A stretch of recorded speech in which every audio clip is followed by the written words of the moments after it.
Hello বন্ধুরা, শুভ দুপুর সবাইকে। আজকে আমি আলু বেগুন দিয়ে ভোলা মাছের ঝাল রান্না করার রেসিপিটা তোমাদের সাথে শেয়ার করছি। তার জন্য দেখো এখানে আমি ভোলা মাছ ভেজে নিয়েছি, সাথে বেগুন ভেজে নিয়েছি, আর নিয়ে নিয়েছি চেরা কাঁচা লঙ্কা। এদিকে কড়াইতে তেল গরম করে তাতে কালো জিরে ফোড়ন দিয়ে টুকরো করে কেটে রাখা আলুগুলো দিয়ে ভালো করে ভাজা ভাজা করে পেস্ট করে রাখা মশলাটা আমি ওর মধ্যে দিয়ে দিয়েছি। এখানে আমি সর্ষে, কাঁচা লঙ্কা, সামান্য একটু জিরে আর টমেটো একসাথে পেস্ট করে নিয়েছি। তো দেখো মশলাটা আমার মোটামুটি কষানো হয়ে গেছে।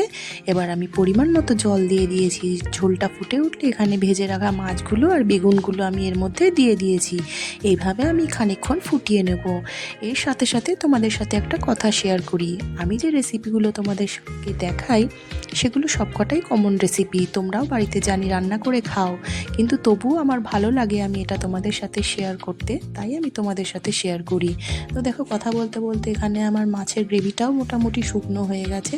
এটা আমি একটু গা মাখা করেই নামাবো। উপর দিয়ে ধনেপাতা ছিটিয়ে দিয়ে নামিয়ে নিলেই রেডি আমার ভোলা মাছের ঝাল। তো রেসিপিটা যদি ভালো লেগে থাকে অবশ্যই একটা লাইক কমেন্ট করে দিও। Tata, bye bye.